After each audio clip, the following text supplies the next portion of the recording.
is being recorded.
Assalamualaikum warahmatullahi wabarakatuh.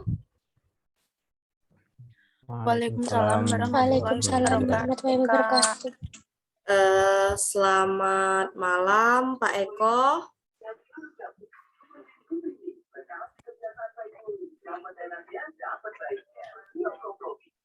Alhamdulillah, selamat malam Mbak Hilda. Ya, selamat malam juga Pak Eko. Pak Kasmanto, selamat malam Pak. Selamat malam juga untuk teman-teman mahasiswa. Ya, selamat malam. Ya, baik. Baiklah teman-teman, jadi pada hari ini kita akan melakukan kegiatan refleksi bersama dengan Bapak Eko Hero. Nah, jadi untuk yang teman-teman ketahui, Bapak Eko Hero ini merupakan seorang aktivis, pakar komunikasi, dan juga beliau merupakan seorang kandidat doktor di Universitas Islam Sumatera Utara. Nah, jadi teman-teman, kalau kita melihat kemarin itu kita sempat mengadakan yang namanya kegiatan inspirasi bersama narasumber kita. Nah, jadi mengenai tentang organisasi. Jadi pada hari ini kita akan melakukan diskusi lebih lanjut bersama dengan Bapak Eko Hero, dan saya harap teman-teman dapat mengikuti dengan baik. Jadi sebelum kita mulai acaranya, mungkin saya akan minta untuk teman-teman sekalian memperkenalkan dirinya satu persatu kepada Bapak Eko Hero. Mungkin Safira hadir? Mungkin Safira bisa duluan, silakan Safira.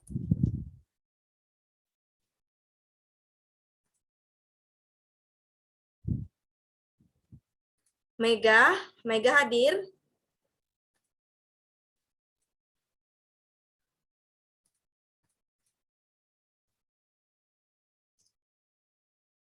Mega Oktavia hadir. Ya Kak, sini jaringannya agak susah Kak, hujan deras. Oh iya, silakan Mega mungkin bisa perkenalkan dirinya dulu kepada Bapak Eko Hero.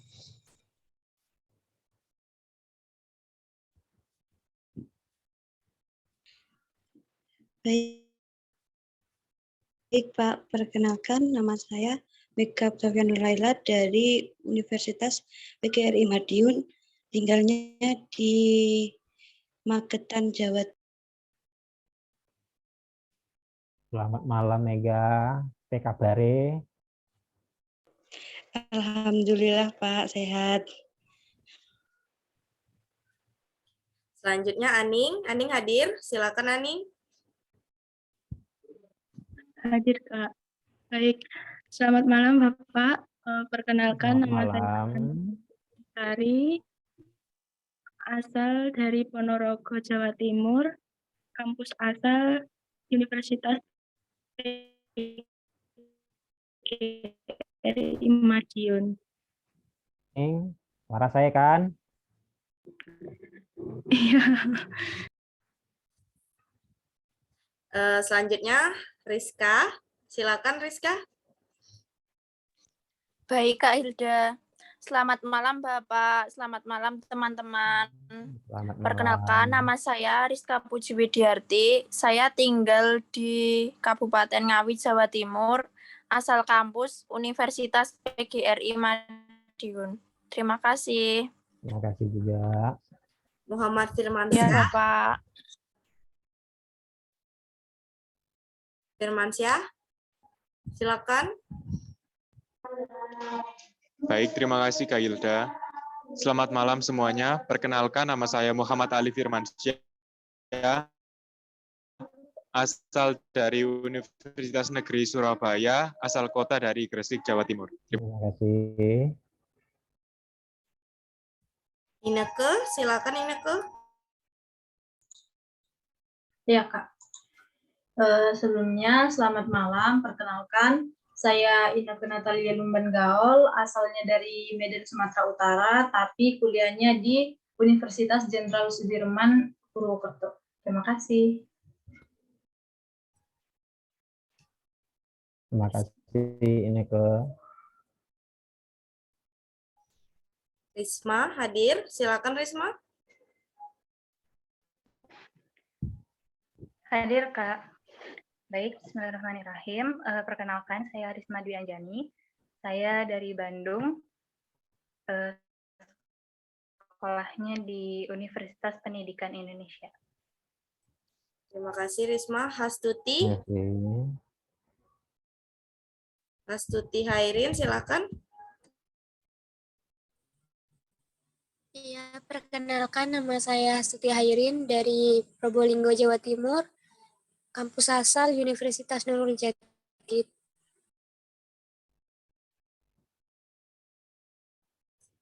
Oke, baik. Terima kasih Hastuti. Saya rasa sudah semua mahasiswa memperkenalkan diri. Jadi itu tadi Pak, mahasiswa-mahasiswa kita Ya. ini dia berasal dari berbagai daerah gitu.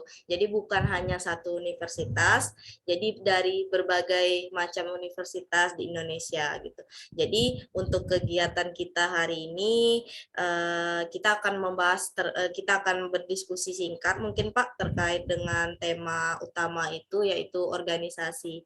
Mungkin sebelum kita masuk ke acara intinya, mungkin saya akan mempersilahkan kepada Bapak Dr. Kasmanto Rinaldi untuk kata sambutannya Pak. Silakan Pak.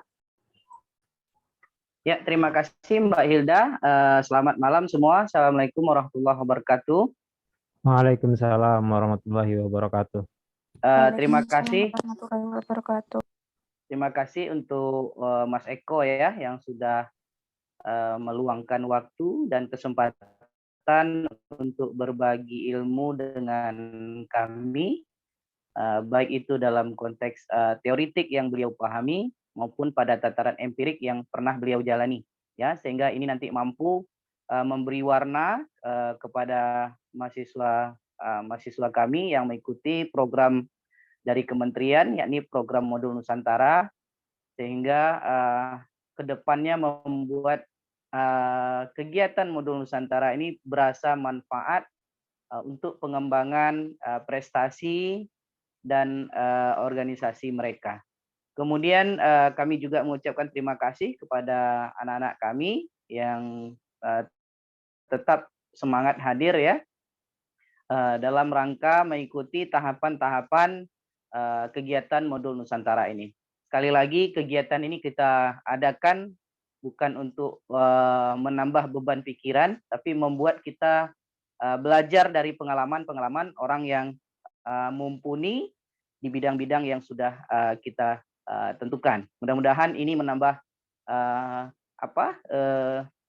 jalan kita untuk semakin sukses ke depannya. Mungkin itu saja sebagai pembuka dari saya. Tadi sudah dijelaskan juga bahwa peserta Modul Nusantara ini adalah terdiri dari berbagai asal daerah, asal universitas, dan juga asal program studi. Sehingga yang kita bahas adalah konteks yang umum, tidak spesifik kepada salah satu program studi. Mungkin itu yang bisa kami sampaikan sebagai pembuka. Mudah-mudahan acara ini bisa berjalan dengan lancar. Kemudian selanjutnya untuk waktu dan kesempatan kami serahkan kepada Mbak Hilda dan Baik, terima kasih Pak Dr. Kasmanto atas kata sambutannya. Baiklah teman-teman, mungkin kita akan langsung masuk ke acara intinya. Saya persilakan untuk Bapak Eko Hero untuk memberikan sedikit materinya Pak. Silakan Pak. Baik. Terima kasih Mbak Hilda.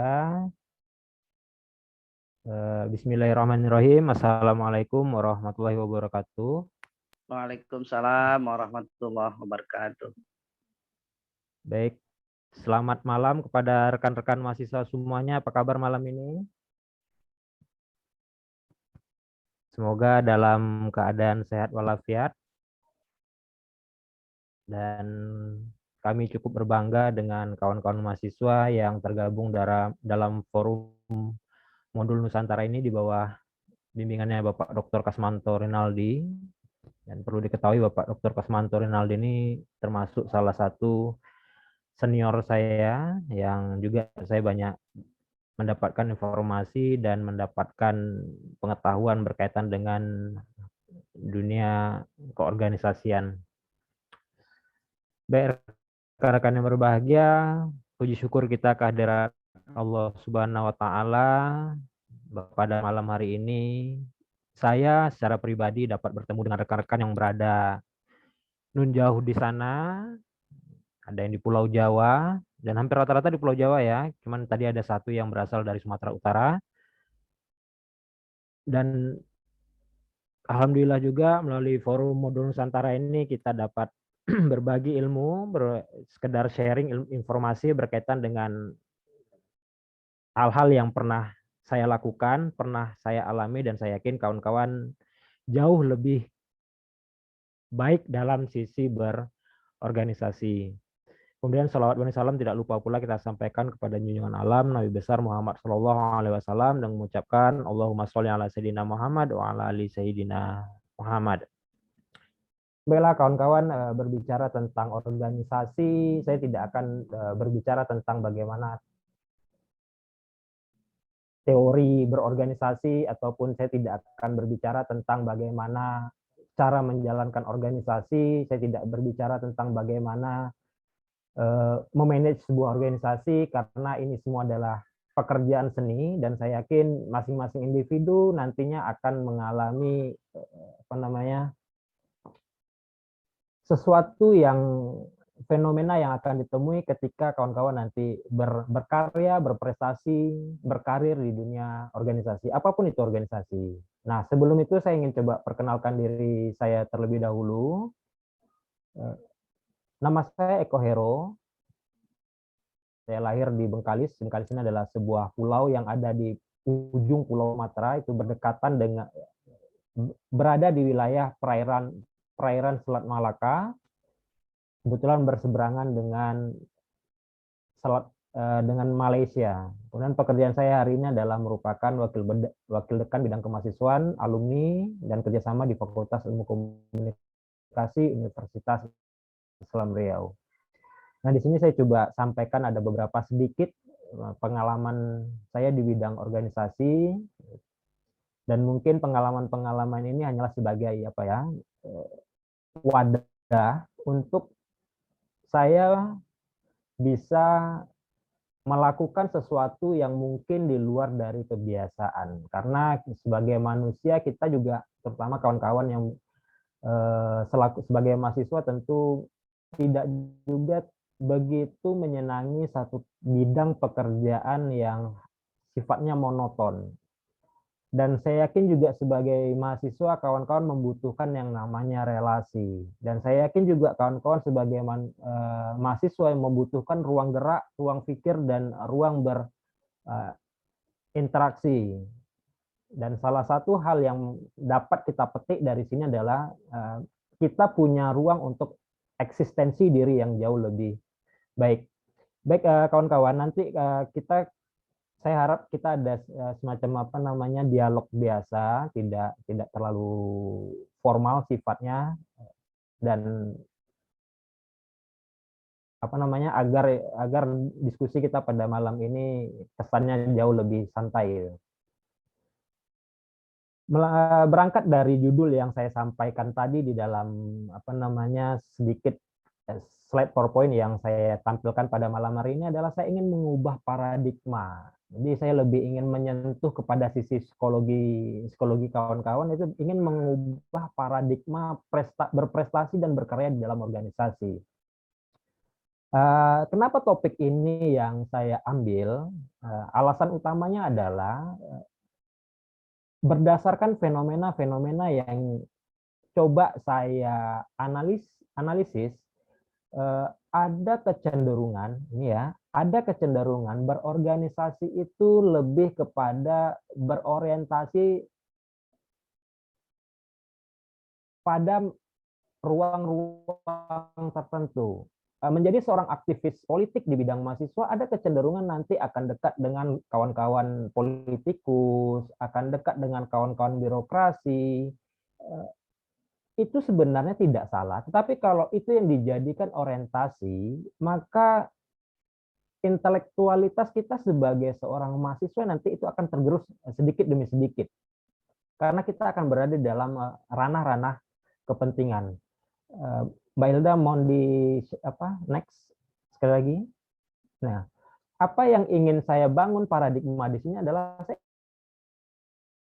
ingin coba membangun paradigma terbalik di dalam berorganisasi. Karena apa? Ketika kita melakukan sesuatu hal untuk orang banyak, kemudian kita berorientasi pada hal-hal yang selama ini pernah kita jadikan tujuan, saya pikir itu adalah sebuah cara berpikir yang ketinggalan. Karena apa? Karena fenomena masyarakat luas hari ini, fenomena ruang-ruang publik hari ini adalah cenderung melihat kita sebagai seorang organisatoris yang berbuat, ya, menjadi seorang organisatoris yang berbuat.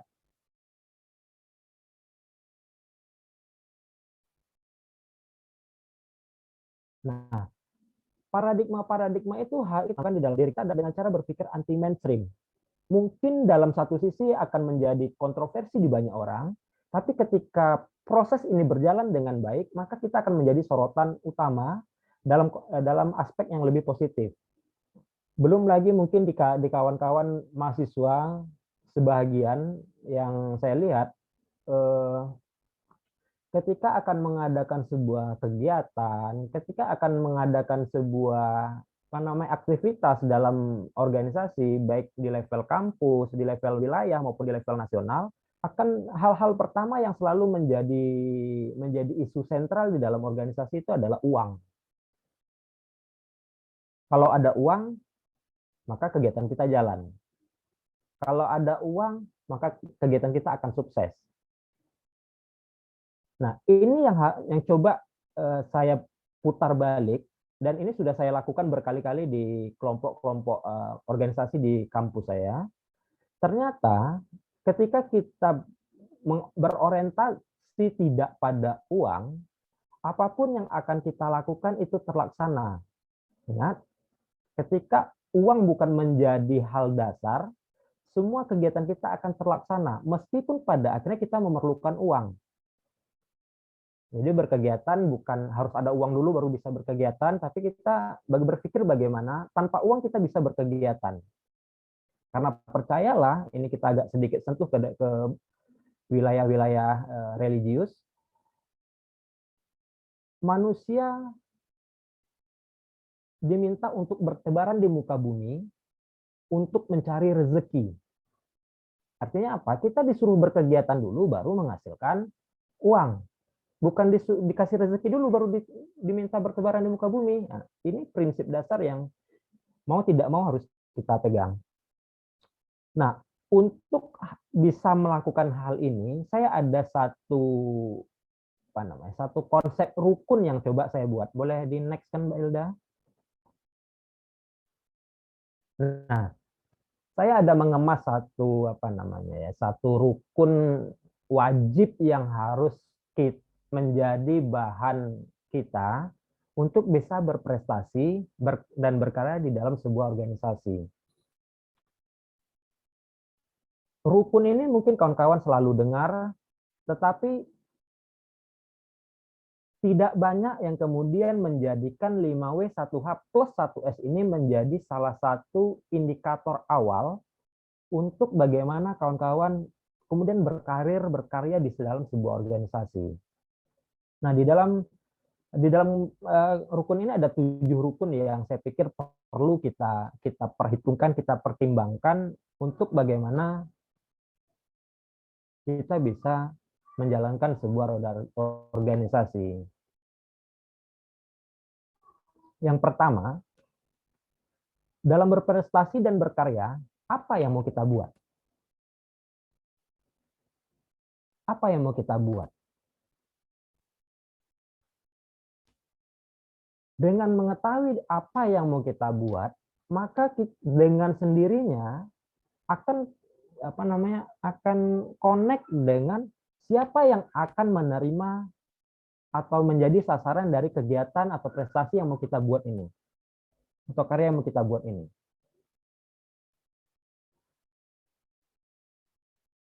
Di mana mau kita buat? Kapan mau kita buat? Mengapa kita harus buat kegiatan tersebut? Apa efek positifnya? Apa efek negatifnya? Kemudian bagaimana kita harus membuatnya? Kalau kita ada uang, bagaimana cara kita mengerjakannya? Kalau kita tanpa modal, bagaimana cara kita bisa berprestasi dan berkarya di dalam sebuah organisasi? Dan yang tidak kalah penting adalah apakah kegiatan yang kita lakukan ini aman? Aman dalam artian, pertama, kita tidak melanggar aturan, kampus, aturan-aturan kebijakan lainnya, apakah aman dari sisi penyelenggaraan, apakah aman bagi lingkungan masyarakat sekitar, apakah aman bagi efek dari kegiatan itu terhadap pola pikir masyarakat. Nah, rukun berprestasi dan berkarya dalam organisasi ini perlu dimiliki oleh seorang konseptor di dalam sebuah organisasi untuk bisa berprestasi dan berkarya lewat kegiatan-kegiatan yang akan dilakukan.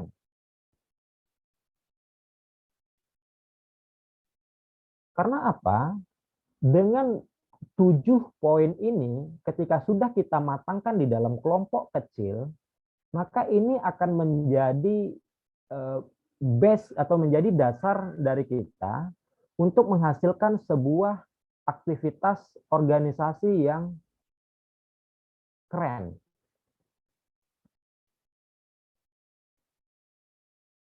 Tujuh hal ini. Apa yang akan kita lakukan, siapa yang melakukan, siapa yang jadi sasaran, di mana akan dilaksanakan, kapan akan kita laksanakan, mengapa harus kita lakukan. Misalnya, kapan kita lakukan? Kegiatannya harus malam. Mengapa harus malam? Bagaimana cara membuat sebuah kegiatan di malam hari? Apa yang dibutuhkan, apa yang harus kita persiapkan, apa yang harus kita pertimbangkan, dan bagaimana keamanan kalau kita bikin di malam hari misalnya. Termasuk misalnya mau di lokasi mana. Ini harus menjadi dasar pemikiran untuk kawan-kawan menghasilkan sebuah materi, sebuah konsep acara. Tanpa memperhitungkan ini, kegiatan tetap akan terlaksana, tapi justru dinamika di dalam kegiatan akan semakin jauh lebih tinggi. Dinamika organisasi akan menjadi jauh lebih tinggi. Ya bayangkan aja ya gini ya. Misalnya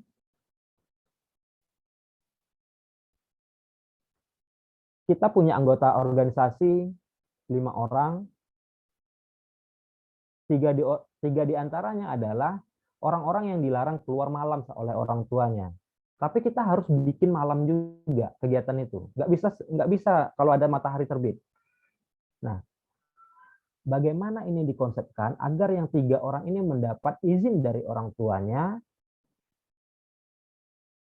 dengan memberikan jaminan keamanan, memberikan penjelasan, argumentasi, alasan kenapa harus dibuat, dan bagaimana nanti proses-proses yang akan berjalan di dalamnya. Nah, untuk ini semua, rukun ini wajib kita lakukan, namun tidak juga lantas menjadi sebuah, oh gara-gara ini salah satu rukun tidak terpenuhi, maka kegiatan tidak bisa kita laksanakan. Nah, konsep ini konsep yang coba saya buat sendiri, mungkin nanti kawan-kawan akan sulit menemukan di berbagai referensi. Dan apa tindak lanjut dari 7 rukun ini? Boleh di next Mbak Ilda. Ini deh, ada konsep dasar yang coba saya bangun. Ini benar-benar tanpa referensi saya pada malam hari ini. Ini benar-benar tanpa referensi teoritis Pak Dr. Kasmanto, mohon maaf, tapi ini adalah hal-hal yang coba saya rangkum selama lebih kurang sejak 2000 berapa ya? Sejak tahun 90-an saya SMU sampai hari ini saya berkegiatan, dan insya Allah dari seluruh kegiatan yang dilaksanakan itu mengalami artinya berhasil. Karena di dalam berprestasi dan berorganisasi yang pertama yang perlu dilakukan adalah berbuat. Jangan hanya berpikir, tapi kita harus berbuat. Berorganisasi ini ibarat gini. Dibuat kita punya risiko, enggak berbuat kita punya risiko. Nah, coba Aning bisa aktifkan audionya. Iya, Kak. Oke, Aning. Mbak Aning, kalau disuruh memilih nikah sebelum selesai kuliah atau memilih nikah sesudah selesai kuliah?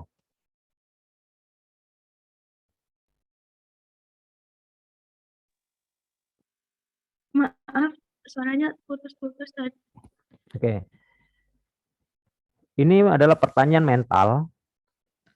Kalau ditanya, seandainya saya tanya, Mbak Aning memilih nikah sebelum selesai kuliah atau nikah setelah selesai kuliah? Kalau saya selesai kuliah dulu, terus bekerja, terus baru nikah. Kalau udah ada Oke. Selesai kuliah, nikah, kerja baru baru nikah. nikah. Itu di umur berapa? Umur 25. Jamin? Ada jaminan 25 atau ada kemungkinan di umur 25? Artinya apa? Menikah sebelum selesai kuliah ada resikonya.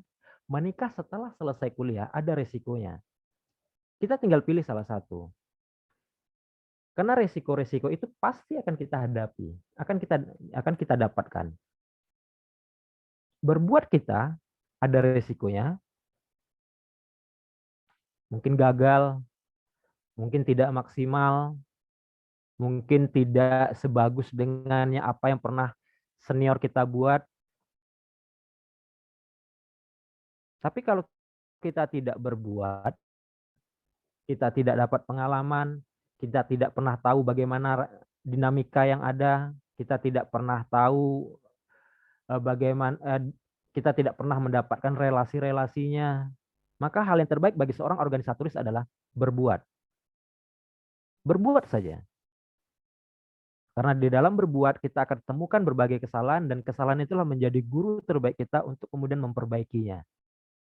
Nah, kemudian yang kedua, kita harus pastikan nilai kebermanfaatan dari apa yang kita buat bagi lingkungan sekitar atau bagi orang-orang yang menerima dari atau orang-orang yang akan mengkonsumsi dari aktivitas yang kita lakukan. Nilai kebermanfaatannya harus luas.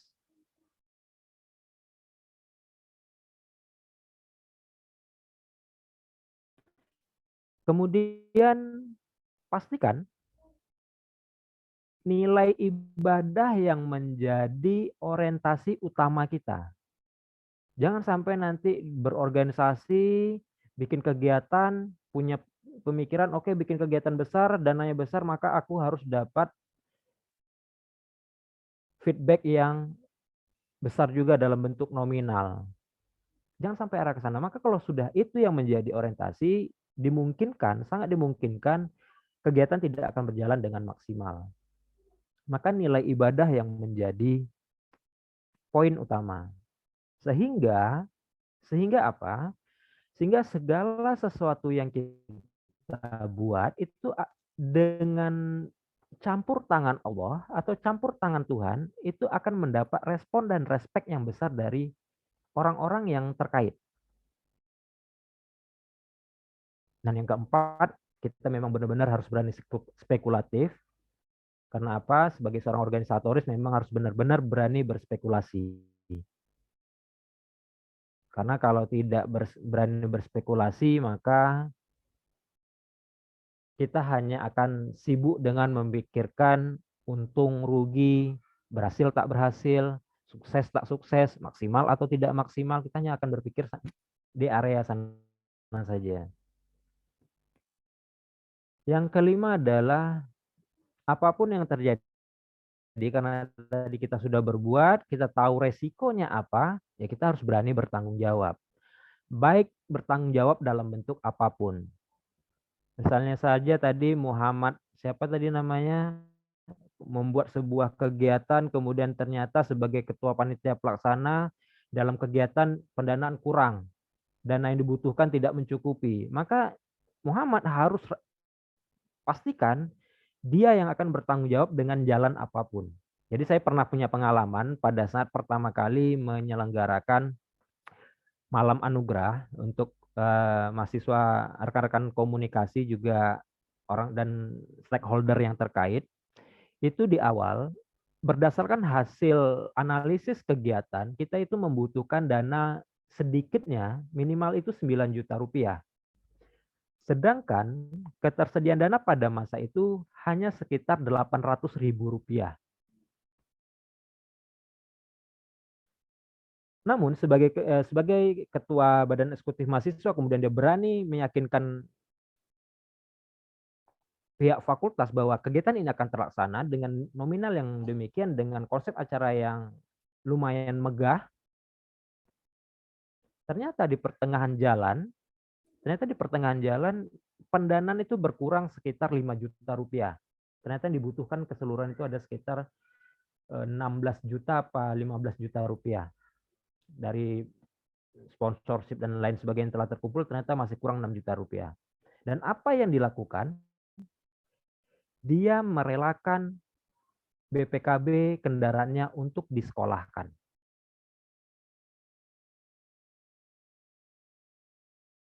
Nah, apa yang ingin saya sampaikan di sini adalah bahwa berani berspekulasi, berani berbuat, pasti ada risiko, tapi dengan bantuan tangan Tuhan, ketika ini diorientasikan sebagai nilai ibadah, maka bantuan dengan sangat segera akan sampai. Dan yang kelima, kita harus berpikir memang. Jadi dalam berkegiatan memang harus berpikir. Berpikir tidak bisa hanya berpikir ini kayak mana kegiatan. Tapi kita harus berpikir macam mana kegiatan ini bisa sukses, bagaimana kegiatan ini terlihat apik walaupun tidak megah, bagaimana kegiatan ini terlihat rapi, bagaimana kegiatan ini manusia-manusia yang bekerja di sini menjadi satu kesatuan yang utuh, tidak ada yang sifatnya cuman ya cari muka. Harus berpikir itu sebagai seorang organisatoris. Karena tidak dapat kita pungkiri bahwa sebagian dari kawan-kawan kita ketika beraktivitas, mereka lebih ada yang berorientasi tebar pesona dengan adik tingkat, tebar pesona dengan rekan yang mungkin jadi gebetan, dan lain-lain sebagainya. Nah, konsep dasar berprestasi dan berkarya dalam organisasi juga tadi di awal saya sampaikan adalah kita harus mengubah paradigma kita, berarti kita harus anti mainstream dengan bentuk kegiatan, maka usahakan kegiatan yang kita tampilkan hari ini adalah konsep atau tampilan sederhana, tetapi dia harus tampil beda. Harus tampil beda dari sisi konsep kegiatannya. Sedikit saya contohkan, pada tahun 2020-2021 itu Fakultas Ilmu Komunikasi UIR punya tagline namanya adalah Fikom Menebar Manfaat. Jadi memang selama setahun lebih kegiatan kita hanyalah kegiatan yang sifatnya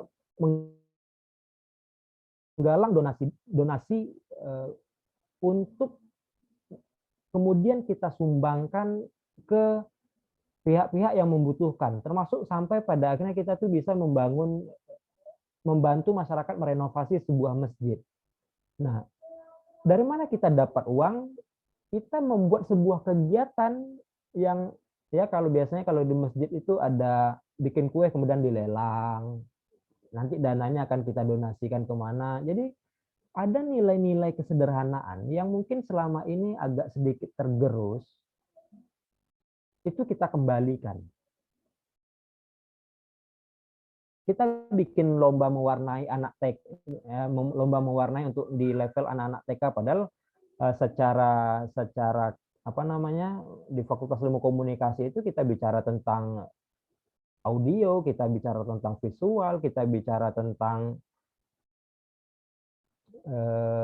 bagaimana menjadi seorang reporter, penyiar, videografi, dan sebagainya. Tetapi kemudian di dalam kegiatan aktivitas kemahasiswaan sampai pada kita menyelenggarakan aktivitas lomba mewarnai untuk anak-anak TK. Sederhana sekali.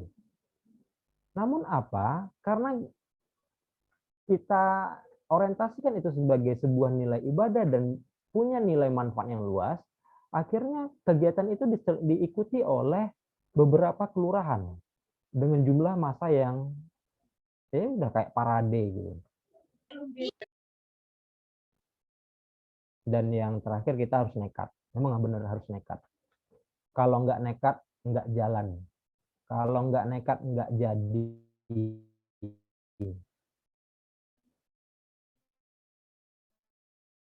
Harus nekat. Seperti di tahun 2022 ini, kami membangun tema Fikom Berkarya. Dan hampir seluruh kegiatan mahasiswa hari ini adalah bagaimana setiap kelompok-kelompok unit kegiatan kemahasiswaan itu menghasilkan sebuah karya sesuai dengan bidang kemampuan.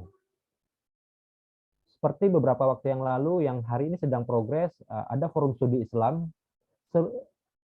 Apa karya yang akan kita buat adalah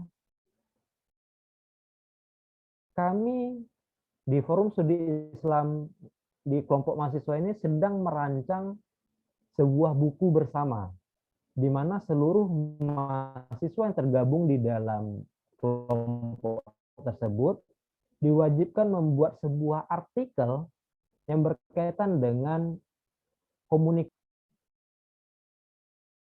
Dan tema yang dibangun juga tema yang jarang, boleh katakan jarang terpikir oleh dunia akademik. Jarang disampaikan di dalam dunia akademik. Contoh, Mbak Ratih bisa diaktifkan audio.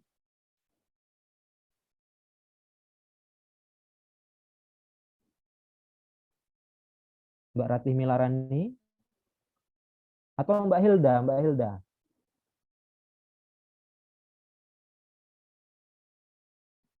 Iya, Pak. Oke, Pak. Nah, ini siapa nih, Mbak Hilda atau Mbak Ratih yang mau Mbak telepon Ratih, nih? silakan, Pak. Mbak Ratih.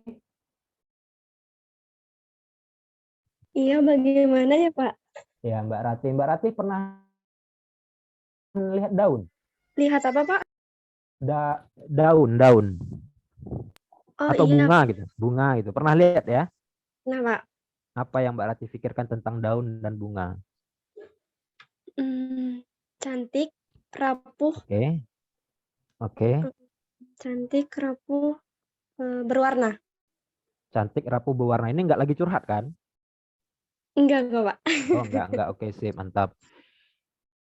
Coba Mbak Ratih agak sedikit anti mainstream sedikit berpikirnya. Apa yang Mbak Ratih pikirkan tentang daun?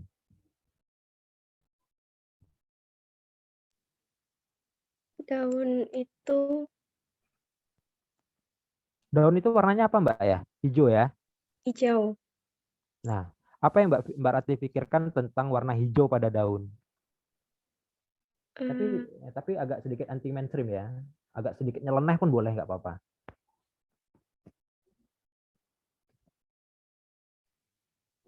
Hijau daun itu rapuh, Pak. Hijau daun itu nama grup band misalnya. Oh, iya. Itu kan sesuatu yang nyeleneh tapi benar gitu. Benar. Nah, apa yang Mbak Ratih pikirkan tentang rasa asin pada air laut?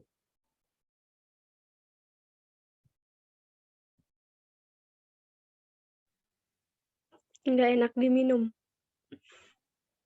So pasti. Coba agak anti mainstream. Atau kawan-kawan yang lain ada yang pengen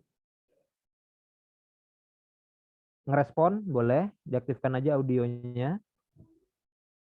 Apa yang terfikirkan oleh kita, tapi secara anti mainstream ya, yang agak nyeleneh boleh. Kenapa apa yang terfikirkan tentang rasa asin pada air laut?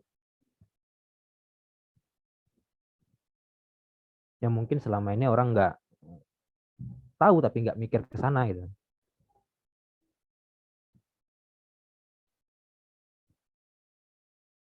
Nah, warna hijau pada daun, tingginya puncak gunung, dalamnya lembah, rasa asin pada air laut.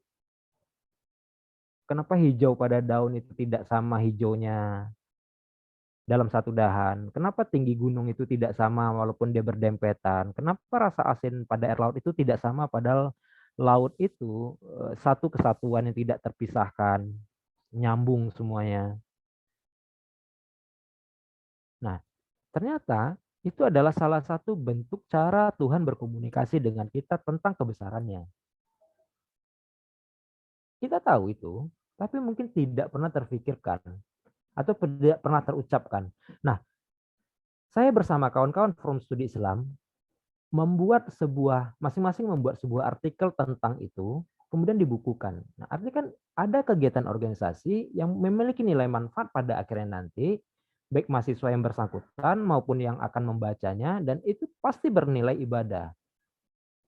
Karena sangat sudah dipastikan, satu huruf saja kita sampaikan ke orang lain itu sudah ada pahalanya. Apalagi sebuah artikel yang kita buat ratusan ribuan huruf, ratusan kata, kemudian dibaca oleh orang dan orang kemudian mengakui atau semakin meyakini bahwa akan nilai-nilai ketuhanan.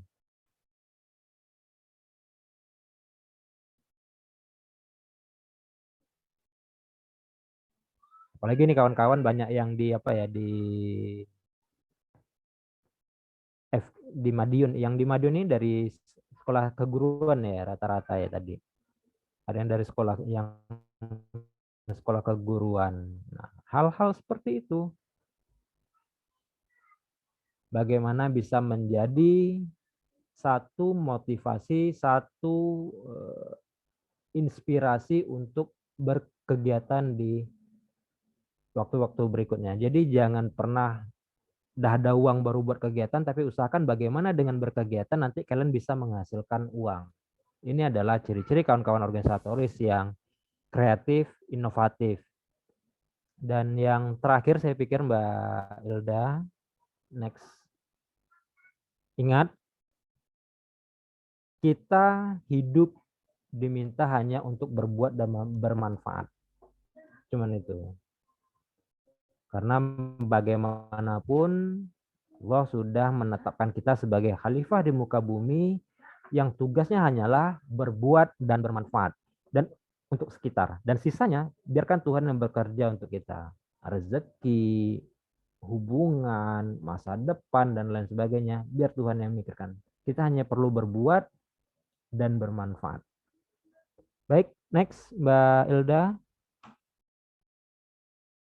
Ya, itu tadi yang barangkali saya bisa berbagi dengan kawan-kawan semua terkait apa yang pernah kita lakukan, apa yang pernah saya lakukan, dan memang nilai-nilai anti mainstream yang coba saya tanamkan di dalam diri saya. Kenapa? Agar bisa berpikir jauh lebih kreatif, bisa berani berspekulatif, dan bisa menembus batas-batas yang orang sebenarnya mampu tapi takut untuk menembusnya. Itu tadi misalnya harus ada uang baru berani buat aktivitas. Nah, bagaimana kita putar pikiran kita beraktivitas untuk menghasilkan uang di kemudian harinya atau untuk menyelesaikan kegiatan tersebut. Maka kita akan terus berpikir kreatif. Baik, terima kasih Pak Dr. Kasmanto. Assalamualaikum warahmatullahi wabarakatuh. Waalaikumsalam warahmatullahi wabarakatuh. Terima kasih Bapak Eko Hero atas pemaparan materinya yang menarik Pak. Semoga bisa membawa manfaat bagi teman-teman kita.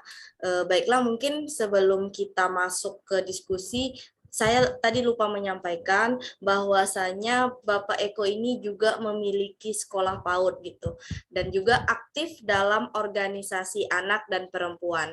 Nah, jadi Pak, untuk teman-teman mahasiswa kita yang hadir hari ini ada beberapa yang dari program studi PAUD gitu Pak. Mungkin nanti ini akan jadi kesempatan yang baik untuk teman-teman untuk bertanya lebih lanjut kepada Bapak Eko.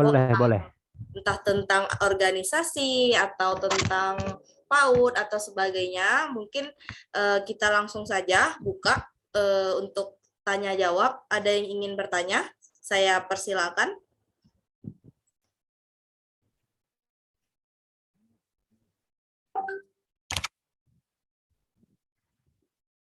Hastuti, ada yang ingin ditanyakan, Hastuti?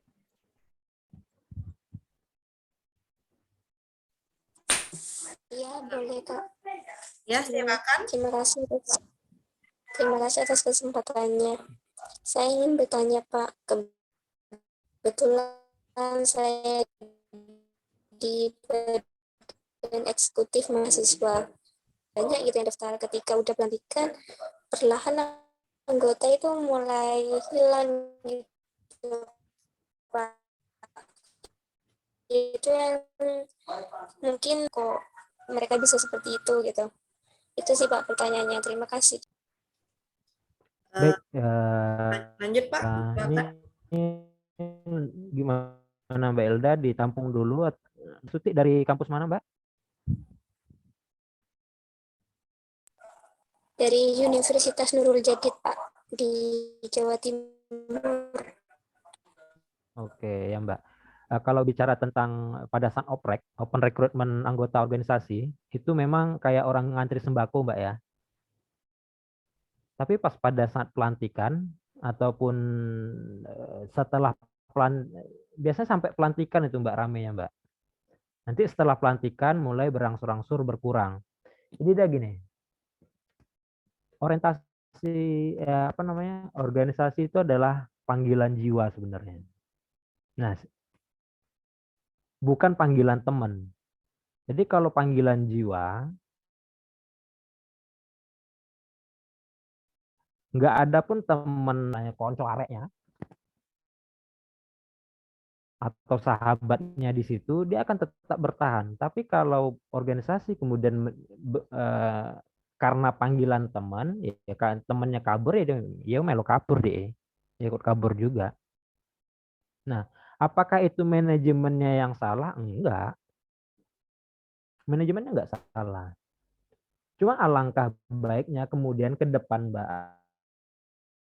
Astuti, mungkin sedikit saran saya, aktivitas di dalam kelompok BEM itu yang dibuat sederhana nggak apa-apa, tapi semenarik mungkin sehingga BEM yang tugasnya sebagai wadah untuk bagaimana kawan-kawan beraktivitas yang jauh lebih positif itu akan terpenuhi. Jadi buat kegiatannya yang jauh lebih menarik.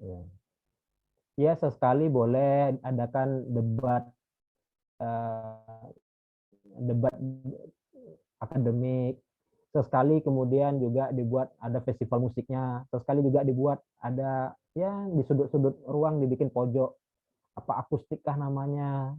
Kemudian sering adakan kegiatan ya yang sifatnya show off, karena ya percaya atau enggak hampir semua orang sekarang butuh panggung ekstensi, dan sediakan itu, pada akhirnya nanti mereka akan dengan sendirinya tertarik gitu Mbak Astuti.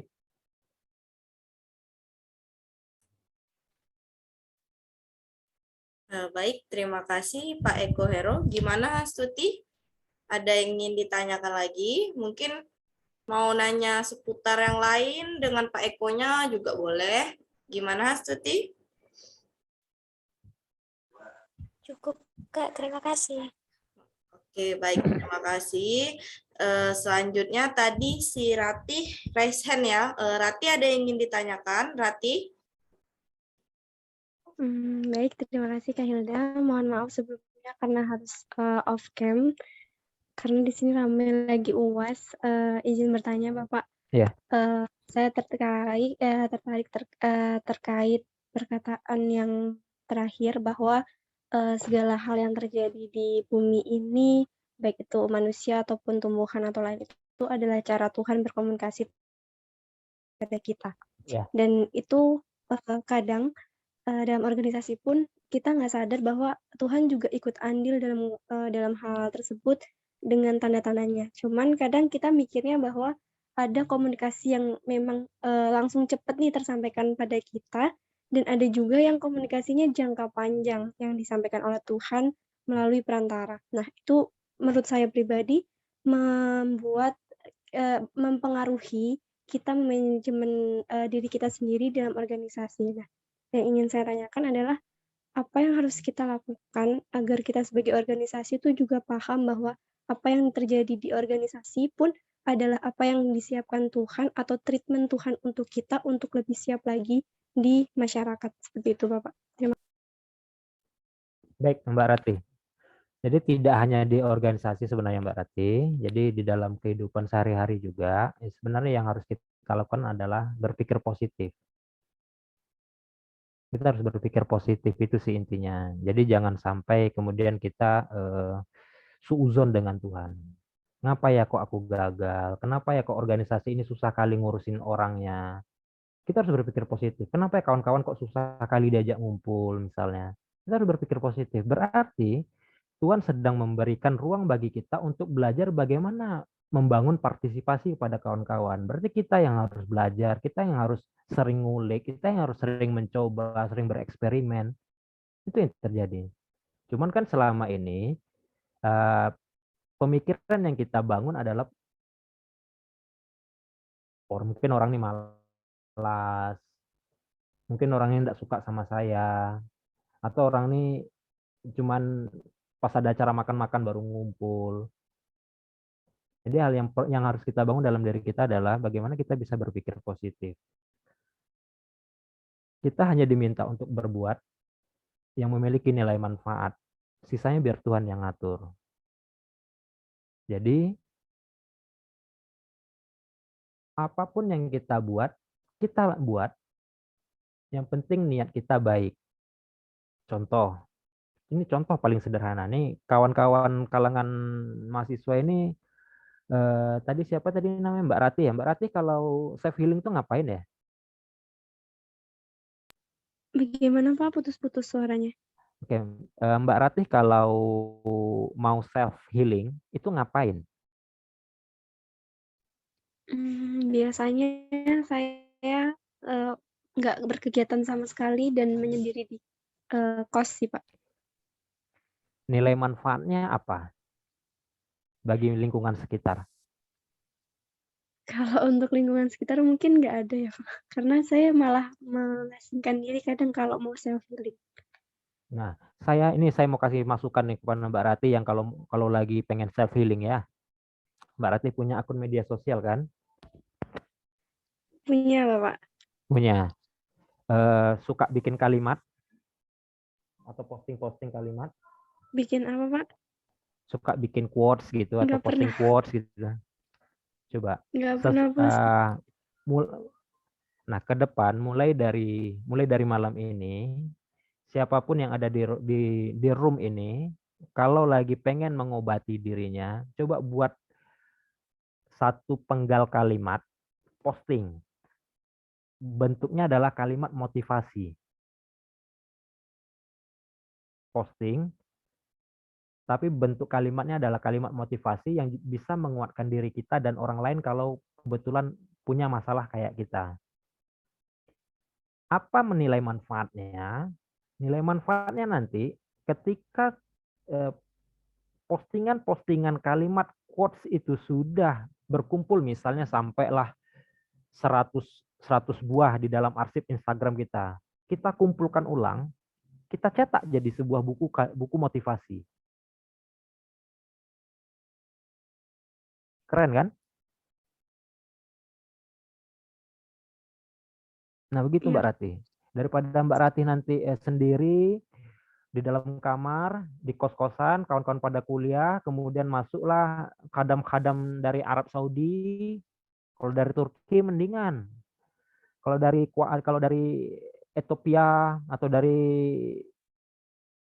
Bangladesh kan nggak seru juga.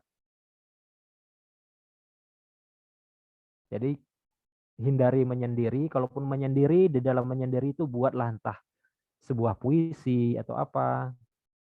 Itu kemudian nanti diarsipkan saja di media sosial, biar kita punya, dengan begitu kita sebenarnya sudah mengajarkan kepada orang bahwa manfaatkanlah media sosial untuk memang kepentingan yang memiliki nilai manfaat. Bukan sekedar curhat-curhatan, semangat ya, atau kayak beberapa artis yang digunakan untuk hujat sana hujat sini. Begitu Mbak Rati. Baik, terima kasih Bapak. Ya, apapun yang terjadi pada kita semua adalah campur tangan Tuhan. Baik, terima kasih Rati dan Pak Eko yang telah memberikan jawabannya. Baik, selanjutnya Risma, ada yang ingin ditanyakan Risma?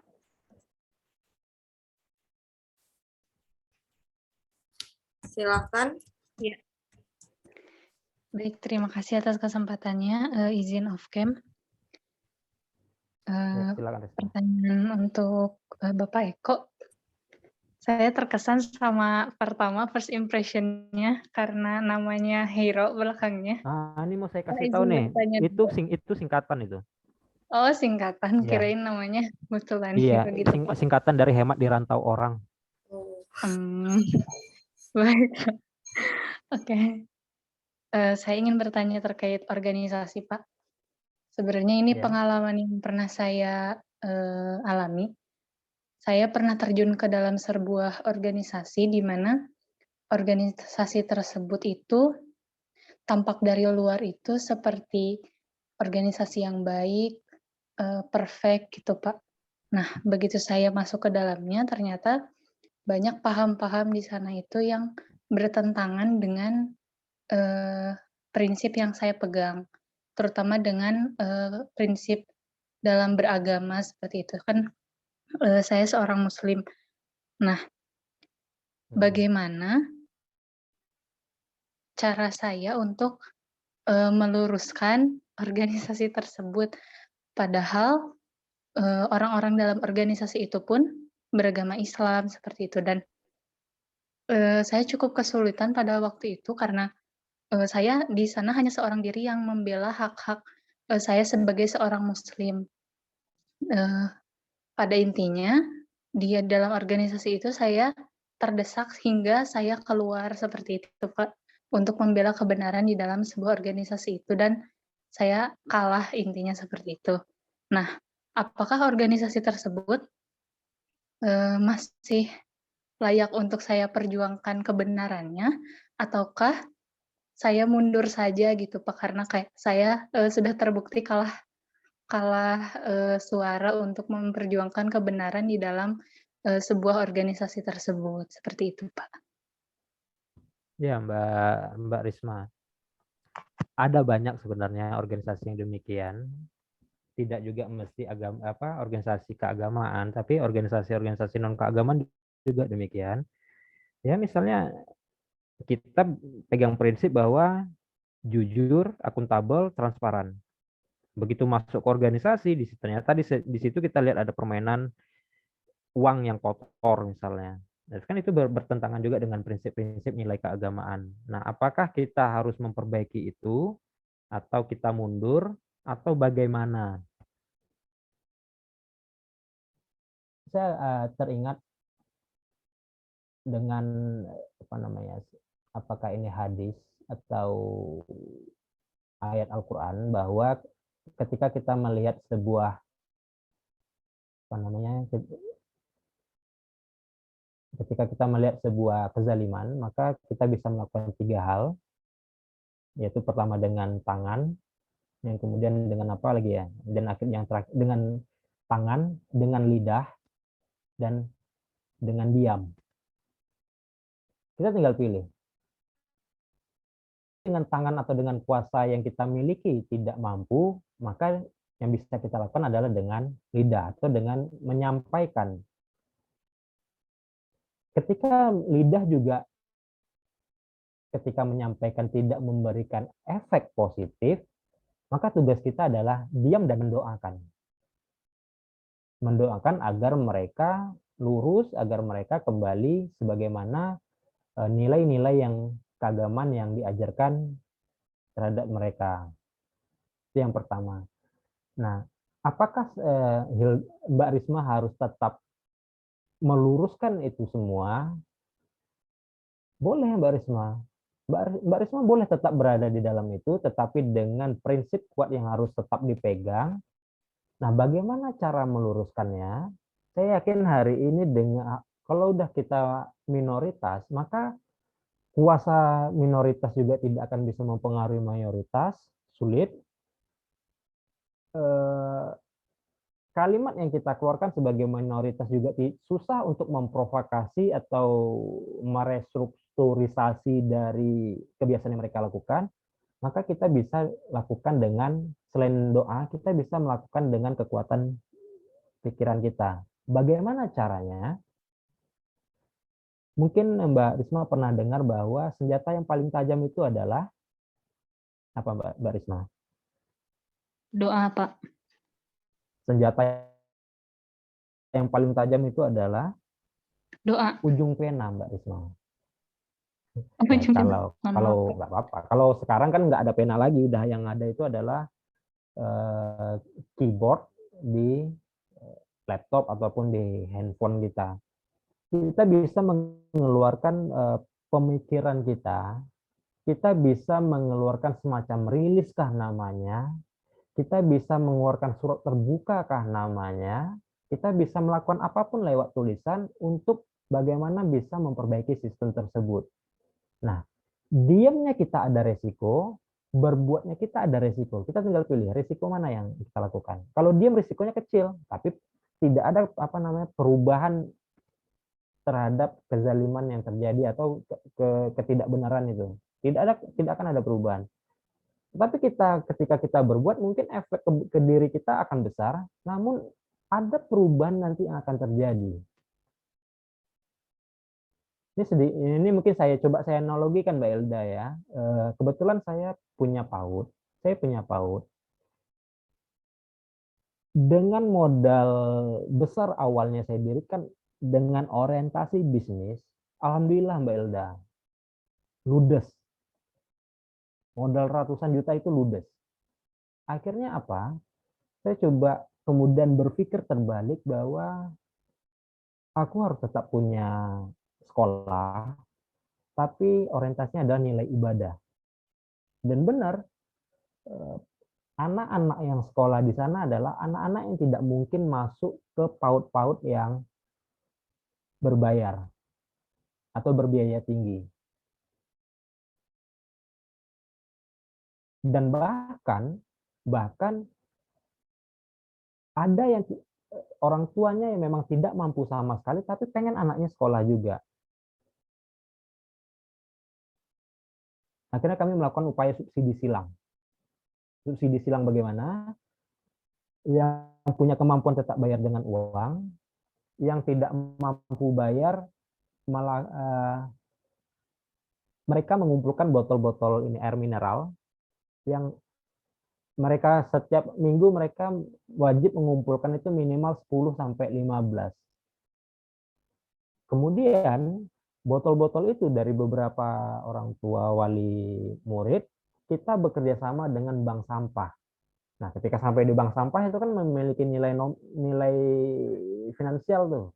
Ada nilai materinya. Akhirnya nilai materi itulah yang kemudian kita gunakan kembali untuk operasional. Kalau bicara tentang berkembang sekolah, itu sukar. Tetapi pada akhirnya apa? Sekolah kita itu menjadi rujukan beberapa sekolah yang mengalami kekurangan siswa. Alhamdulillah PAUD kita hari ini tuh jumlah siswa itu sekitar 80 orang. Dengan rumah petak. Ya, rumah petak kontrakan berapa luas sih? Itu 6 kali 10 ya cuman. Yang diisi oleh 80 orang siswa yang kita bagi menjadi beberapa shift jam masuk. Sedangkan sekolah lain dengan fasilitas yang lumayan luar biasa dan sebagainya, untuk mencari jumlah siswa yang ya mungkin setengah dari itu mereka kesulitan. Ya. Uang nggak dapat, kepuasan kita dapat, tapi percaya operasional tidak pernah terganggu. Begitu Mbak Risma. Pokoknya lakukan apa yang perlu kita lakukan, risikonya pasti ada, tidak mampu kita pakai kuasa, kita lakukan pakai mulut atau pakai lidah, tidak juga kita pakai doa, tapi hari ini mungkin perlu ditambahkan dengan kekuatan pikiran dan pemikiran kita bahwa tinta adalah senjata paling canggih hari ini untuk merubah sebuah keadaan yang tidak baik. Begitu Mbak Risma, begitu Mbak Elda. Baik, terima kasih Pak Eko atas jawabannya.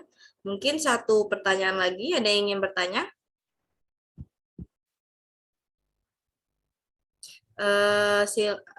Aning, ada yang ingin ditanyakan Aning? Silakan Aning.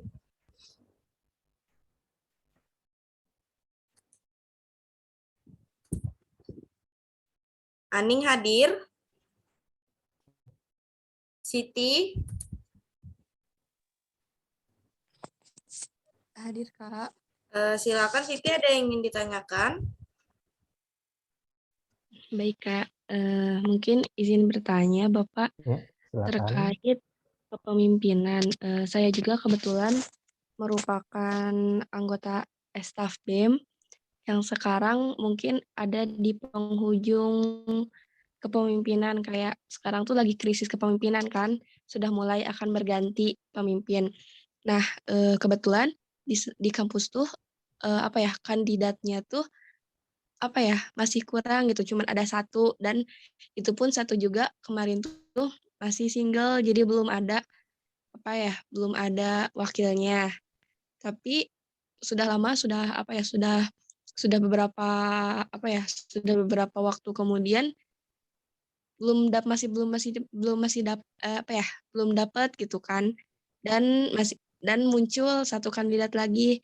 Nah, bagaimana apa ya, kayak kenapa situasi itu bisa terjadi gitu Pak, kayak krisis kepemimpinan. Padahal jika dilihat dari situasi dan kondisi, angkatan saya tuh kayak mereka tuh mampu jadi pemimpin gitu, tapi banyak yang tidak mau menjadi pemimpin. Nah, apa yang membuat hal tersebut gitu bisa terjadi? Mungkin itu Pak yang dapat saya sampaikan. Kalau menurut pandangan saya juga terjadi di fakultas saya juga terjadi seperti itu. Kebetulan saya kan bidang kemahasiswaan juga. Itu hampir 7 bulan kita menjaring calon untuk menjadi ketua BEM, kita cuma jumpa satu pasang juga. Dan sebenarnya apa yang terjadi seperti itu adalah kita bukan hanya yang menjadi poin utama itu bukan krisis bukan krisis pemimpin, tapi adalah orang-orang yang memiliki kita sedang mengalami krisis mental untuk menjadi seorang pemimpin. Apalagi kalau saya nggak tahu di tempat lain, kalau ada beberapa fenomena di banyak kampus juga, misalnya di Riau yang saya lihat, kecenderungan mahasiswa untuk berorganisasi itu memang kecil, itu karena dilatar belakangi bukan pada saat mahasiswa saja, tetapi memang kita tarik ke belakang ketika pada saat mereka masih menjadi siswa. Kemudian faktor ruang gerak dan ruang intelektual yang selalu dibatasi. Sejak dini itu kita sudah dibatasi. Jadi kalau komplain sedikit, poin kurang pada saat waktu sekolah kan begitu ya, waktu SMU, ngapain sedikit, poin kurang, ngapain sedikit, poin kurang. Akhirnya mereka ya udah cari aman. Dan coba kawan-kawan mahasiswa tanyakan ke kawan-kawan yang lain. Sebenarnya mereka kuliah untuk pengen ngapa ya. Itu bisa menjadi dasar kita untuk mengetahuinya. Ada kan yang pengen daripada di kampung, daripada bingung di rumah. Tapi ada yang benar-benar kuliah ingin merubah pola pikir. Nah, biasanya orang-orang yang berpikiran kuliah untuk mengubah pola pikir, ini adalah calon pemimpin yang baik. Artinya dia ingin selalu menambah wawasan. Di samping itu juga, kalau sudah menjadi pengurus organisasi, artinya aktivitas akan semakin tinggi. Sehingga kesempatan mereka untuk melakukan hal-hal yang sudah menjadi kebiasaan selama ini tentu porsinya akan makin berkurang. Nge-game misalnya, jalan sana sini misalnya, nongkrong misalnya. Atau bisa saja mereka belum mengetahui enaknya menjadi seorang pemimpin di dalam kampus. Nah, ketika memang pada saat sekarang tadi Mbak Siti mengalami itu, sudah sekian lama masih juga satu calon, bahkan mungkin belum ada pasangan. Kalau Kalau saya tetap saya lanjutkan, apakah nanti judulnya aklamasi, apakah judulnya nanti penunjukan langsung, nggak ada masalah. Karena apa? Karena dikhawatirkan gara-gara BEM BEM fakultas tidak ada, akan mengganggu ruang aktivitas dari teman-teman yang ada di program studi ataupun di jurusan, unit-unit kegiatan kemahasiswaannya.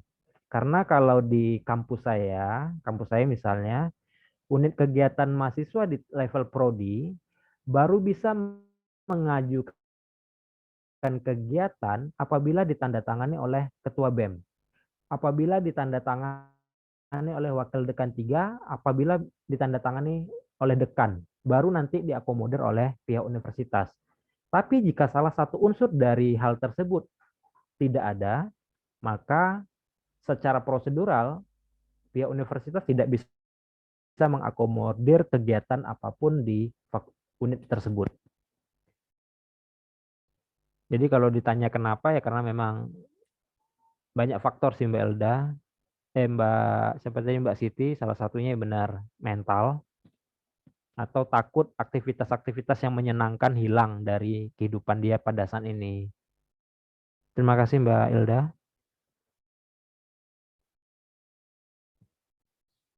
Baik, terima kasih Pak Eko Hero atas jawabannya. Mungkin itu tadi kegiatan sedikit tanya jawab kita terkait organisasi. Jadi sebelum saya tutup kegiatan ini, saya persilakan untuk Bapak Dr. Kasmanto untuk memberikan kata sebagai penutup, Pak. Silakan, Pak. Ya, terima kasih Mas Eko ya sudah banyak memberikan nuansa dan informasi baru ya. Ternyata Pak Eko dengan sebagian mahasiswa Modul Nusantara di kelas ini ada kesamaan, yakni sama-sama menggeluti sekolah pendidikan anak usia dini. Jadi mereka ini Pak Eko, Mas Eko sebagian besar juga program studinya PAUD ya di PGRI Madiun. Jadi mungkin bisa berkelanjutan lah, mungkin bertanya pengalaman ya, seperti apa teman-teman nanti ke depannya dalam pengelolaan atau bahkan menghadapi mungkin fenomena pendidikan di tingkat PAUD itu sendiri. Kemudian kami juga terima kasih kepada peserta ya yang masih menyempatkan hadir dengan dan kendala di daerahnya masing-masing, karena saat ini hampir di seluruh wilayah Indonesia musim hujan ya. Jadi dengan kondisi ini bisa jadi mengganggu atau menghalangi kesempatan teman-teman untuk bergabung. Namun besar harapan kami menambah amunisi, wawasan untuk anak-anak kami ke depannya. Mungkin itu yang ingin kami sampaikan. Sekali lagi terima kasih Mbak Hilda sebagai host pada malam hari ini, Mas Eko sebagai narasumber ya. Mungkin nggak bisa kami bayar sesuai dengan standarnya ya, karena kami ini kegiatan negara. Kami tahu Pak Eko punya kesibukan yang luar biasa ya. Mudah-mudahan kesediaan dan kesempatan waktu yang sudah diberikan menjadi nilai tambah ibadah untuk kesuksesan Mas Eko ke depannya. Mudah-mudahan lancar studinya dan cepat selesai pendidikan doktornya. Amin, amin ya rabbal alamin.